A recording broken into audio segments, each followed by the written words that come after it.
올해 마지막 한국은행 금융통화위원회에서 기준금리 동결을 결정했습니다. 10달째 3.5%에 묶여있는 것인데요.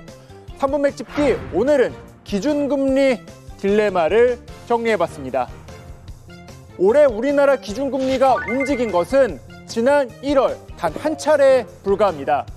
당시 3.25%였던 기준금리를 3.5%로 인상했는데요.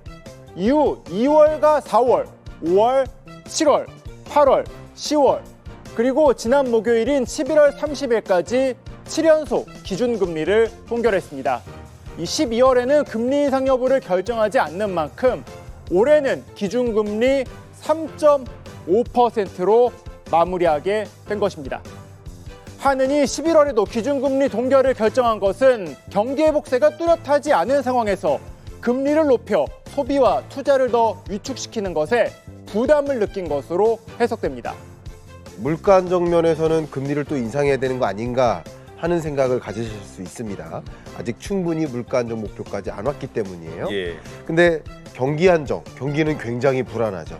1.4% 성장률이면 경기 침체에 해당됩니다. 굉장히 불안해요. 더 금리를 인상했다가 경기가 더 악화될까가 두려운 겁니다.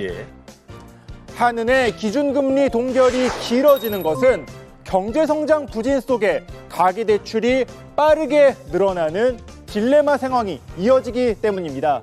금리를 내려서 경제를 부양하자니 가계대출이 더 늘어날까 걱정을 하는 것인데요. 여기에 미국과 금리 차이가 사상 최대 수준인 것도 문제입니다. 이미 두 나라의 금리 차이는 사상 최대 수준인 2%포인트까지 벌어져서 원달러 환율 급등과 외국인 자금 유출 가능성이 큽니다. 이런 상황에서 미국의 금리 인하 기조가 아직 보이지 않다 보니 한은이 먼저 움직이는 것이 쉽지 않은 것입니다.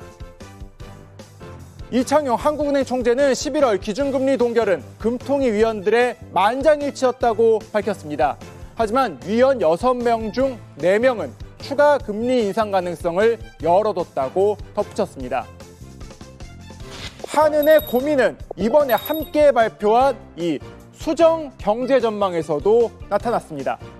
한은은 올해 성장률 전망치의 경우 기존 1.4%를 유지했지만 내년 성장률은 2.2%에서 2.1%로 0.1%포인트 낮춰 잡았습니다. 특히 올해와 내년 물가 상승률 전망치는 기존보다 각각 0.1%포인트와 0.2%포인트를 올린 3.6%와 2.6%로 발표했는데요. 한은 총재는 내년 말이나 내후년은 돼야 물가가 2%로 수렴할 거라고 내다봤고 지금 같은 긴축 기조를 최소 6개월은 더 유지할 수 있다는 입장을 밝혔습니다.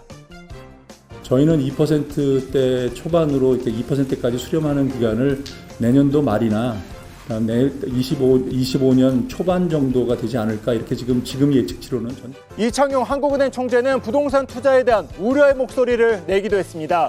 고금리 기조 속에 부동산 프로젝트 파이낸싱 PF 문제가 아직 안심할 단계가 아니라고 지적했습니다. 지금까지 3분 맥집기였습니다.